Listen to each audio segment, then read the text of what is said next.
그 전기자 친구 영화 봤나요? 못 봤지만 유행어는 잘 알고 있습니다. 친구 유행어 뭐였죠? 아버지 뭐 하시노 하니까 뭐 건달입니다. 그죠. 거기 그런 명대사가 있었잖아요. 그죠? 네. 지금 광명에서 그 패러디가 되고 있어요. 아버지 뭐 하시노? 충청도 사람. 그죠. 지금 이렇게 패러디 되고 있어. 네. 나이가 뭐 30년이 차이 나도 동생이야. 동생 앉아. 네. 소주 한잔 해. 뭐 그렇더라고. 네. 그리고 우리 실제로 전기자 아버지도 충청도 사람. 그죠. 성골이야, 성골.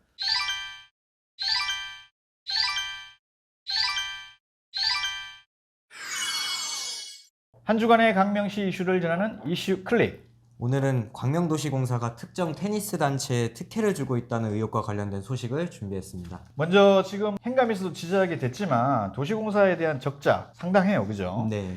2022년 기준으로 도시공사에서 적자가 50억이 지금 났고, 그 다음에 이제 17만 평 관련된 AMC에서도 지난 3년 동안 89억의 매몰 비용이 발생이 됐는데, 문제는 인건비가 60억이고 인건비를 제외한 비용이 29억이죠. 네. 저희가 이제 지난 기사에서도 지적을 했지만 그 모 상임이사 관련된 부분의 월급도 여기에 60억에 포함이 되죠. 그죠? 네.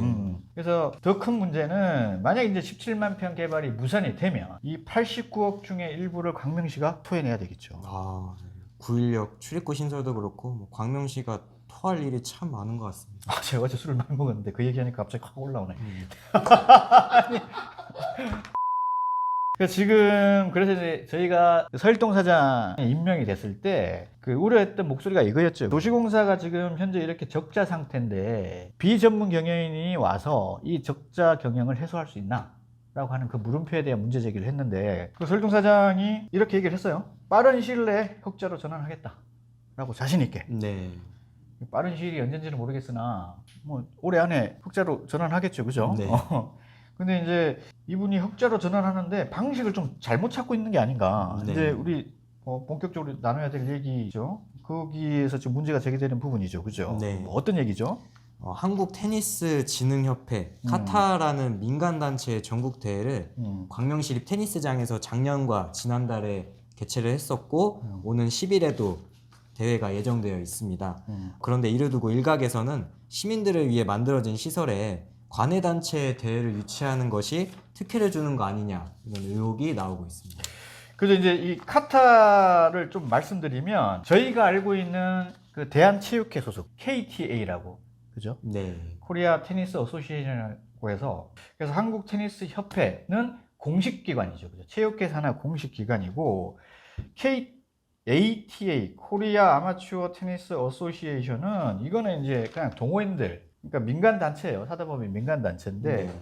민간 단체가 이제 주최하는 전국 대회인데 문제는 뭐냐 하면 지금 광명시 그 테니스 그 동호인들이 상당하죠. 그죠? 네. 공식적인 클럽만 22개, 비공식적 12개, 또 공식 회원 수가 뭐 1,600명, 비공식 회원까지 합치면 2,000명이 넘는데 네. 지금 이제 이 대회를 치르면서 기존에 이제 이용할 수 있는 시설도 지금 협소한데 이런 대회를 유치를 함으로 해서 기존에 이용했던 동호인들이 이용을 못하고 있다라고 네. 하는 문제가 핵심인데 그러면 이 카타에서 전국 대회를 유치하는데 왜 그럼 광명에서 굳이 작년에도 열리고 올해 5월에도 열리고 6월에도 열리냐 이게 이해가 안 되는 부분이죠. 다른 지자체에서도 카타가 지금 다른 지자체에서도 열리죠. 열렸는데 제가 확인해 본 결과 다 인터벌을 두고 1년에 한 번씩 밖에 안 열려요. 왜냐하면 이 전국대회를 굳이 시민들이 이용하게 만들어 놓은 시설에 왜 외부인들이 이렇게 와가지고 주객이 전도된 그런 대회를 하느냐라고 비판을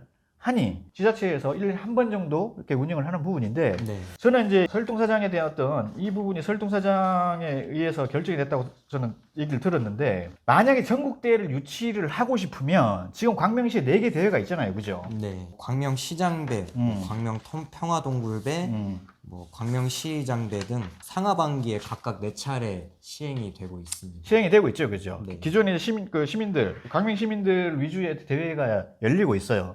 그럼 전국 대회를 유치를 하고 싶으면 저는 이거를 정기적으로 개최를 한다라고 하면 저는 참 괜찮을 것 같아요. 그러기 위해서는 협의 과정이 필요하겠죠. 체육회, 그리고 광대자인 광명시 테니스 협회, 그리고 광명체육진흥과, 도시공사 이들이 모여서 언제쯤 개최를 하자. 왜냐하면 기존 인터벌이 4개 대회가 있으니까 그 적절하게 인터벌을 두고 그렇게 해서 광명시도 홍보할 겸 윈윈할 수 있는 그런 방법을 찾아서 대회를 픽스를 시켜가지고 이렇게 하면 동호인들도 인정을 하겠죠. 네. 그렇죠. 광명시 대회뿐만 아니라 우리 나 전국 대회도 한번 나가보자라고 하는 그런 수요도 분명히 욕구도 있고 있을 수 있으니 그렇게 해서 나는 이 의견 수렴의 과정을 좀 제대로 하고 거쳐서 어떤 결정을 해야 되는데 아니 도시공사 사장이 직권으로 본인이 뭐 의도에 따라서 내가 하고 싶으면 5월 달에도 하고 6월 달에도 하고 뭐 7월 달에도 하고 뭐 마음대로 막 해. 이건 말이 안 되는 거잖아요. 그죠? 네. 그 자리는 본인이 그 권리를 남용하라고 만들어 놓은 자리가 아니에요. 이 공공기관은 시민들을 위해서 좀 더 기관장이 더 고민을 하고 수기를 하고 그렇게 결정을 하나를 하더라도 본인이 오랫동안 고민을 해야 되는데 독단적으로 이렇게 결정을 하는 부분들 저는 참 위험한 사고가 아닌가라고 생각을 하고 어제 저희가 이 부분을 문제를 제기했던 테니스 협회장이 마련해달라고 했던 자리에 갔었죠. 어떻게 됐죠? 저희를 포함한 취재진이 간담회 자리에 들어서니까 도시공사 경영관리본부장 A씨가 얼굴이 붉어지면서 자리를 박차고 나갔습니다.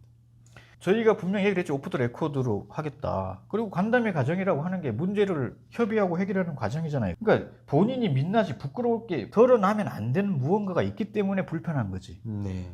그렇죠? 네. 아니 그 과정에서 모여가지고 얘기하고 이런 부분 이렇게 하고 설득하고 설명하고 합의안을 도출을 하면 되는 자리인데 그게 기자가 있다 없다. 그래서 기자가 부르지도 않은 기자가 와가지고 우리가 기자를 요청하지도 않았는데 니네가 왜 기자를 데리고 왔냐 이러면서 불쾌하다라고 해서 나갔어. 그러니까 저는 이렇게 보는 거예요. 지금 도시공사가 전반적으로 문제가 있는 부분은 뭐냐면 도시공사에 들어간 어떤 관리직들 대부분 그렇지는 않으나 인맥에 의해서 들어가신 분들이 상당히 많단 말이야. 네. 그 자리에 대한 소중함을 몰라요.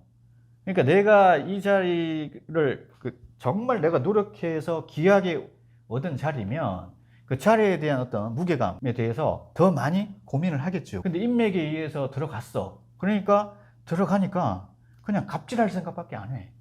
그렇잖아요. 저희가 지난번에 기사화했던 내용 중에서도 갑질하는 사람들은 대부분 인맥에 의해서 들어가는 사람들이죠. 그래서 저는 이 도시공사에서 지금 이렇게 하고 있는 이 본부장부터 시작해서 그리고 현장을 찾지 않는 사장 그리고 이런 결정을 내리면서 정말 아무렇지도 않게 생각하는 거 그렇게 하실 거면 급여를 반납을 해야죠. 그죠? 네. 아니 뭐가 이렇게 당당한지 모르겠어요. 문제 해결 과정에서 본인들이 문제 제기를 하는 당사자들한테 설명을 해줘야 될 의무가 있는 부분인데 이걸 화를 내고 나간다? 저는 정말 자질이 없다.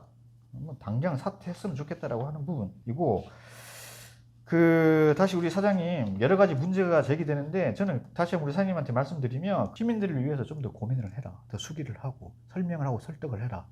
우리 체육회 유상 계장님도 중간에서 많이 노력을 하고 계시는데 저는 좀 더 현명한 어떤 역할을 중재자 역할을 잘 하셨으면 좋겠다 라는 생각이 들고 또 하나 말씀드리면 정치인들이 만들어 놓은 지역 감정들 있잖아요. 누구 단체장이 누가 되면 어디 지역이 득세를 하고 또 누가 되면 누가 하고 지금은 이제 분명하잖아요. 시장이 충청도 분이라서 또 충청도 분들이 득세를 하고 충청도 분이 아니면 다 왕따를 시킨다 이런 얘기까지 들리고 하는데 저는 시장 측근이라고 생각하는 사람들은 본인들이 좀 더 책임감을 가지고 좀 더 도덕적으로 행동했으면 좋겠어요. 네. 내가 이런 부분들은 이건 어떤 개인의 나의 사육을 차리기 위한 자리가 아니라 또 시장을 더 빛나게 해야 되지 않겠어요? 그 시장의 같이 임기를 마무리할 텐데 그러면 지금 박성훈 시장이 좀 더 완성된 시장으로서 그들이 만들어야 될 거 아닙니까? 네. 이 얘기를 했죠. 예전에 제가 한번 말씀드렸지만 노사모가 노무현 대통령이 당선이 확정되고 난 뒤에 광화문에서 외쳤던 말이 견제였단 말이에요. 이제 당신을 유능한 대통령으로 만들겠다. 저는 지금 박 시장 측근들 권리 당원 모집하고 다 좋아. 근데 기본적으로 맡겨놓은 업무는 좀 잘했으면 좋겠다. 네. 그 자리에 대한 책임감 그리고 소중함을 느끼면서 일을 했으면 좋겠다라는 생각이 드네요. 날씨가 너무 좋습니다. 네. 그죠? 모기가 없는 이 계절이 너무 좋아요. 네. 곧 있으면 또 모기 때문에 또 힘들어질 텐데 제가 오늘 또 우리 지인들하고 제가 또 여행을 갑니다. 네. 가까운 데로 가는데 네. 여행 가고 그 다음에 또 가족들과 시간을 보내거나 지인들과 시간을 보내기에 너무 좋은 날씨예요. 네. 정 기자는 일정이 네. 네. 꼭 좋은 사람이 생기지 않을까 네. 하는 생각이 들고. 자, 오늘 소식은 여기까지고요. 그 6월 첫 주죠, 오늘이요. 네. 네, 6월 첫 주에 좀 더 따뜻한 소식을 전해드려야 되는데 다음 방송에서 좀 더 따뜻한 소식을 전해드릴 수 있기를 네. 기대하면서 오늘 방송은 여기서 마치겠습니다. 시청해주셔서 고맙습니다.